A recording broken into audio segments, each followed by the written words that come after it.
গত 15 বছরে আওয়ামী লীগ শুধু আওয়ামী লীগের লোকজনকেই চাকরি দিয়েছে। তাহলে একটা সুযোগ আসছিল যারা বেকার সমস্যায় ভুগছে এবং বাংলাদেশের নাগরিক যারা যারা কোনো রাজনৈতিক দলের সাথে জড়িত নয়, তাদেরকে এখন যদি এই প্রতি মাসে একটা করে ব্যাচ নিত, এর মাধ্যমে বিভিন্ন প্রশাসনের বিভিন্ন স্তরে যে স্বৈরাচারের দোষরগুলো রয়েছে সেইগুলোও একটু চেকড হতো এবং আস্তে আস্তে ফেজড হতো। সেই জায়গায় এই সরকার ঢুকেই নাই কোনোভাবে। দলের ভিতরে যদি দুর্বৃত্তায়ন এবং দুর্নীতি নিবারণের সিস্টেম না থাকে, সেই দুর্বৃত্তায়ন রাজনীতি কখনই কন্ট্রোল করা সম্ভব নয়।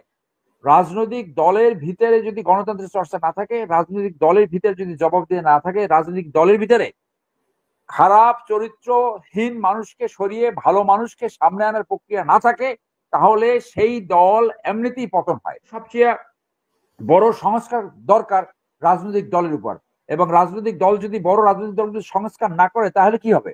তাহলে ওই আওয়ামী লীগের মতো হবে, যেটা মির্জা ফখরুল ইসলাম আলমগীর বলেছে। না, Balochistan apparently this is a Indian project backed by যারা এন্টি মুসলিম রাজনীতি করছে, এই যে ইউএসএ এবং Israel, there is no doubt in that.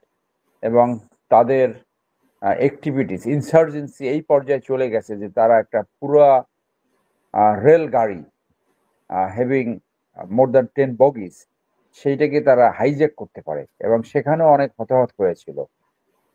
এইটা আমি মনে করি যে পাকিস্তান দ্রুত সেইটা আরেকটা বাংলাদেশ না হয়, পাকিস্তানের লিডারশিপ দ্রুত ডায়লগ করে সেইটাকে সমাধান করা উচিত বলে আমি মনে করি। সো এইটা that is taking back turn, এবং এইটা পাকিস্তানের জন্য আরেকটা ফ্রন্ট খুলে দিল, এবং এইটার সাথে ডেফিনেটলি ইন্ডিয়া জড়িত আছে, এটা কোনো সন্দেহ নেই, এবং তারা পাকিস্তান এটা ব্লেম করেছে। তো এখন বাংলাদেশে যেটা আমরা এমন একটা দেশে বাস করি যে 54 বছর স্বাধীনতার এই সময়ের ভিতরে 6বার অভ্যুত্থান হয়েছে, শান্তিপূর্ণভাবে ক্ষমতা হস্তান্তর করার তেমন কোনো সিস্টেম এখানে ডেভেলপ করেনি। তো এখন এই পতনের পরে, সরকার পতনের পরে যে যার ইন্টারেস্ট দেখবে সেইটাই স্বাভাবিক। কিন্তু আপনি যদি জাতি রাষ্ট্র গঠনের ইতিহাস পর্যালোচনা করেন, তাহলে দেখবেন যে সমস্ত জাতি উন্নত হয়েছে সেখানে কখনো না কখনো একজন ভালো নেতা আসছে।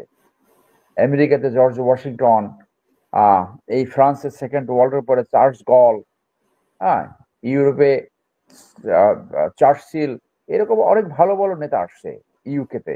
আমাদের এই উপমহাদেশে আপনি দেখেন যে লিকনের কথা সবসময় বলি, মাহাতির মোহাম্মদ, অথবা আপনার জাপান, যে সঠিক নেতৃত্বের মাধ্যমে তারা উন্নত শিখরে গেছে, দক্ষিণ কোরিয়া, এবং তাদের জিডিপি দেখেন, পার ক্যাপিটাল জিডিপি অনেক উপরে, এবং স্টেবল কান্ট্রি, গণতন্ত্র চর্চা করতে পারে।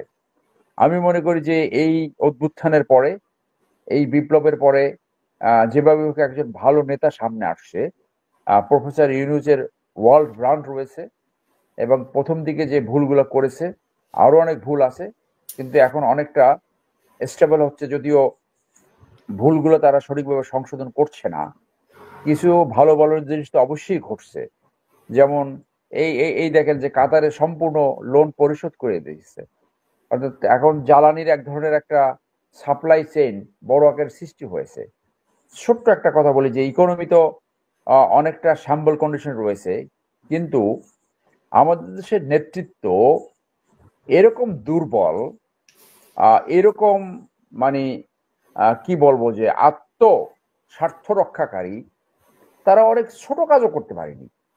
যে একটা সভ্য দেশে আপনার রাজধানী সহ যে কোনো শহরে রাস্তা পারাপারের একটা ব্যবস্থা থাকে, তো এই রাজধানীতে আপনি নিশ্চয়ই দেখেন কিভাবে রাস্তা পারায় বৃদ্ধ, মহিলা, শিশু, হাত জায়গায় জায়গায় চলন্ত বাসের সামনে থেকে যেতে হয়।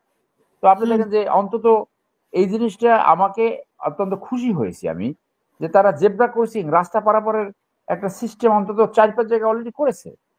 এছাড়া ভালো ভালো রিফর্মসের প্রপোজাল রয়েছে। সমালোচনার জায়গাটা তারা অ্যাড্রেস করে যে সমস্ত বিদেশি নাগরিক না, বাংলাদেশে সাহসী যারা আছে 5ই আগস্টের আগে বাংলাদেশে থেকে কথা বলেছে, এন্ড দে ক্যান ডেলিভার। এই শুরুতে যে ভুলটা করেছে যে মোরা আর মামুরা যাকে চেনে তাকে নিয়ে এসে তারপরে একটা সরকার গঠন করছে, এখন ভালো মানুষকে সামনে আনা উচিত। আমি মনে করি বাই নাও 40,000 আপনার এনরোলমেন্ট করা হচ্ছিল, রিক্রুটিং, যেটা সিভিল প্রশাসন, মিলিটারি, বিডিআর, পুলিশ, সব জায়গা। কারণ গত 15 বছরে আওয়ামী লীগ শুধু আওয়ামী লীগের লোকজনকেই চাকরি দিয়েছে। তাহলে একটা সুযোগ আসছিল যারা বেকার সমস্যায় ভুগছে এবং বাংলাদেশের নাগরিক যারা যারা কোনো রাজনৈতিক দলের সাথে জড়িত নয়, তাদেরকে এখন যদি এই প্রতি মাসে একটা করে ব্যাচ নিত, এর মাধ্যমে বিভিন্ন প্রশাসনের বিভিন্ন স্তরে যে স্বৈরাচারের দোষরগুলো রয়েছে সেইগুলো একটু চেকড হতো এবং আস্তে আস্তে ফেজ আউট হতো। সেই জায়গায় এই সরকার ঢুকেই নাই কোনোভাবে। তো এইখানে একটা আরেকটা জিনিস হলো যে তারা এই যে একটা চিটাগং এনজিওগ্রাম একটা সরকার করেছে, এইটা থেকেও সরে আসছে না, এবং যারা পারফর্ম করতে পারছে না তাদের সরাইয়া যারা পারফর্ম করতে পারে তাদেরকে সামনে আনার যে প্রক্রিয়া সেইটা আমরা দেখছি না। আমি ব্যক্তিগতভাবে মনে করি যে বাংলাদেশে মিনিমাম 200 গণহত্যাকারী এবং টপ 100 গণহত্যাকারী, টপ 100 লুটপাটকারী, যারা অর্থ পাচার করছে, দুর্নীতিবাজ, এই যারা গণহত্যাকারী তারই একটা বড় অংশ আমরা দুর্নীতি দেখতে পাচ্ছি। যে আপনি নিশ্চয়ই দেখেছেন যে আসিফ মাহমুদ সজীব ভুঁইয়ার বাবার একটা টেন্ডার নিয়ে ঠিকাদারির লাইসেন্স নিয়ে যে কথাটা হলো ইদানিং, এবং উনি ক্ষমা চেয়েছেন। আরেক হচ্ছে যে এপিএসসি যে টাকা, তো এগুলো তো আস্তে আস্তে এই সরকারের আবার বের হয়ে আসছে। তো 8 মাসে এই পরিস্থিতি, এবং এভাবে হয়তো আরো অনেকেই আছে এর মধ্যে জানাজানি হয়নি। তো সেখানে দুর্নীতি এটাকে আমি পজিটিভলি দেখি, আমি অত্যন্ত পজিটিভলি দেখি। কেন আমি পজিটিভলি দেখি আমি বলছি যে অন্য অন্য রেজিম যেগুলো ছিল সরকার, তারা তো একটা এপিএস কে কন্ট্রোল করতে পারে না। এই আমাদের পিরোজপুরে মহারাজ নামে একটা এপিএস ছিল, আনোয়ার হোসেন মঞ্জুর, একসময় ছাত্র দল করতো, তারপরে জাতীয় দল, তারপরে আওয়ামী লীগ। এই ছেলেটা জলবায়ু তহবিলের অর্ধেক টাকা চুরি করে একাই খেয়েছে। তো আনোয়ার হোসেন মঞ্জু যদি এখানে ভাগ না পায়, তার একটা এপিএস কে সে কেন কন্ট্রোল করতে পারলো না? কন্ট্রোল করেনি।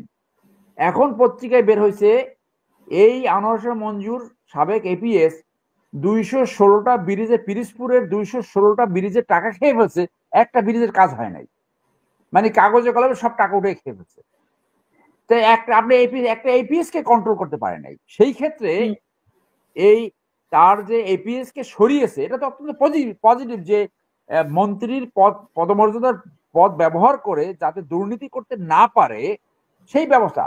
এবং তার বাবা হয়তো কারো না কারো বুদ্ধিতে একটা লাইসেন্স করছে, তাতে কিন্তু দোষে কিছু নাই, কিন্তু তার বিরুদ্ধে ব্যবস্থা নিয়েছে এবং ক্ষমা চেয়েছে।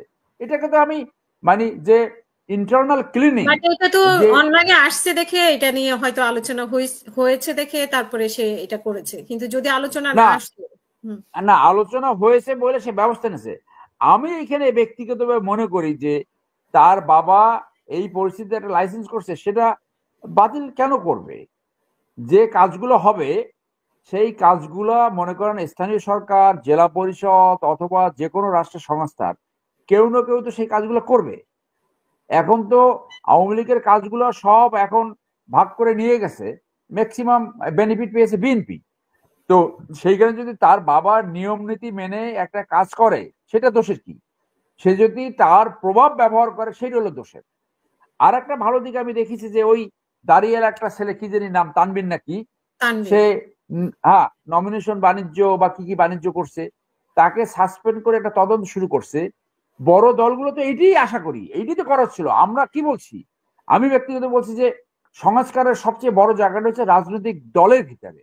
রাজনৈতিক দলের ভিতরে যদি দুর্বৃত্তায়ন এবং দুর্নীতি নিবারণের সিস্টেম না থাকে, সেই দুর্বৃত্তায়ন রাজনীতি কখনই কন্ট্রোল করা সম্ভব নয়। রাজনৈতিক দলের ভিতরে যদি গণতন্ত্রের চর্চা না থাকে, রাজনৈতিক দলের ভিতরে যদি জবাবদিহি না থাকে, রাজনৈতিক দলের ভিতরে খারাপ চরিত্রহীন মানুষকে সরিয়ে ভালো মানুষকে সামনে আনার প্রক্রিয়া না থাকে, তাহলে সেই দল এমনিতেই পতন হয়, সেই দল এমনি ক্ষতিগ্রস্ত হয়, সেই দল কখনই দুর্বৃত্তায়ন নিবারণ করতে পারবে না। তো সেই জায়গায় তো এইটা যদি মানুষ দেখতে যায়, ইয়েস তুমি একটা দলে আসো, তুমি যদি সেই দলের কোনো পদ ব্যবহার করে কিছু করো, তোমার বিরুদ্ধে ব্যবস্থা নেওয়া হবে। আমরা তো সেইটা দেখতে চাই। বিএনপির ভিতরে আমরা সেইটা দেখতে চাই যে তারা এই ধরনের কাজ করে, যে দলের ভিতরে যে দুর্বৃত্তায়ন, দলের ভিতরে যে বা কোনো জবাবদিহিতা নাই, দলের ভিতরে খারাপ ভালোর ভিতরে কোনো পার্থক্য নাই, সেই জায়গাটায় যদি যেতে পারে তাহলে তো এইটা দেশের জন্য ভালো, সবার জন্য মঙ্গল হবে। তো সেই জন্য এটাকে, এই যে সমালোচনা হচ্ছে এটা তো পজিটিভ, যে সমালোচনা হওয়ার পরে যে স্টেপগুলো নিয়েছে এটাকে আমি পজিটিভ বলবো। বড় দলগুলো তো তাই করা উচিত। আজকে এই অন্যান্য মন্ত্রীদের আমরা দেখছি একটা এপিএস কে কন্ট্রোল করতে না, আচ্ছা ড্রাইভারকে দিয়ে দুর্নীতি করে, নিজের যে স্টাফ নিয়ন্ত্রণ করতে পারে না, নিজের যে চাকর বাকর নিয়ন্ত্রণ করতে পারে না, তারা কিভাবে সুশাসন ন্যায় বিচার আসবে? এই কোশ্চেনটা তো যে কেউ করতে পারে। তো সেই ক্ষেত্রে এই যে যে যে যেগুলো বেরোচ্ছে সেগুলোকে আমি পজিটিভ দেখি, বের হওয়ার পরে অ্যাকশন নেয় কিনা সেইটা হলো আপনার দেখার ব্যাপার। এইটা বাংলাদেশের রাজনৈতিক দলের ভিতরে এটা আসতে হবে যে দলের ভিতরে একটা ওয়াচডগ, দলের ভিতরে জবাব দিয়ে, দলের ভিতরে এই ওয়াচডগ থাকবে যে দলের নাম ব্যবহার করে যদি কেউ অন্যায় করে, কেউ দুর্নীতি করে, আঙ্গুর ফুলে কলা গাছ হয়, একজনের গাড়ি নিয়ে ব্যবহার করবে, এই চাঁদাবাজি করবে, টেন্ডারবাজি করবে, সেইগুলোকে নিবারণ করতে পারলে মানুষ সেই রাজনীতি দেখতে চায়। যে রাজনৈতিক সংস্কৃতি শুরু হয়েছে, রাজনীতি করলে চুরি করা যায়, ডাকাতি করা যায়, আঙ্গুল ফেলে কলা গাছ পাওয়া যায়, এমপি মানি টাকা বানাবার মেশিন, সেইগুলা মানুষ দেখতে চায় না। মানুষ দেখতে চায় চরিত্রবান মানুষ রাজনীতি করবে, রাজনীতির নামে লুটপাট করবে না, চুরি করবে না, ডাকাতি করবে না, অর্থ লন্ডারিং করবে না, অচরিত্র কাজ করবে না, মহিলা লোকের উপরে নজর দিবে না, সেইগুলো দেখতে চায়। এই সমাজগুলো যখন দলের ভিতরে হবে তখন কিন্তু এই নতুন দল সৃষ্টি করারও কিন্তু যে কারণ, যে গ্রাউন্ড, সেগুলো কমে যাবে। সেই জন্য আমি বলি সবচেয়ে বড় সংস্কার দরকার রাজনৈতিক দলের উপর। এবং রাজনৈতিক দল যদি, বড় রাজনৈতিক দল যদি সংস্কার না করে তাহলে কি হবে? তাহলে ওই আওয়ামী লীগের মতো হবে, যেটা মির্জা ফখরুল ইসলাম আলমগীর বলেছে যে আওয়ামী লীগের মতো একটা শাসন ব্যবস্থা, আওয়ামী লীগের মতো একটা দর পরিচালনা, কনসিকুয়েন্স একই হবে। সেই জন্য আমি মনে করি যে প্রফেসর ইউনূস যেহেতু আসছে, এইটা আমাদের সকলের উচিত তাকে আরো একটু সময় দেওয়া। নির্বাচন তো ডেফিনেটলি হবে, তাকে আরো সময় অ্যালাউ করে আপনার বড় দলগুলো স্পেশালি বিএনপি এর ভিতরে বড় ধরনের একটা ক্লিনলিনেস করতে পারে। বিএনপির যারা এই অচরিত্র এবং দুর্নীতিবাজ স্টিকবে আছে তাদেরকে সরিয়ে ভালো মানুষকে সামনে তারা আনতে পারে, এই সুযোগটা গ্রহণ করতে পারে। আজকে যেটা হয়েছে সেটা সকলের জন্য একটা সুযোগ।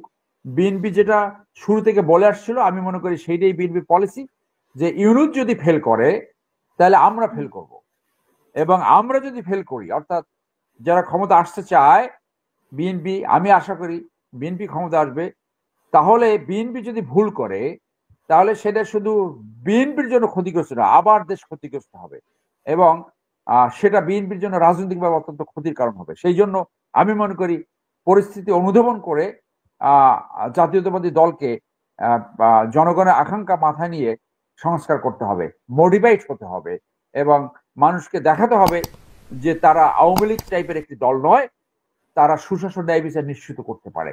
এইটি আমি মনে করি জন আকাঙ্ক্ষা। ধন্যবাদ।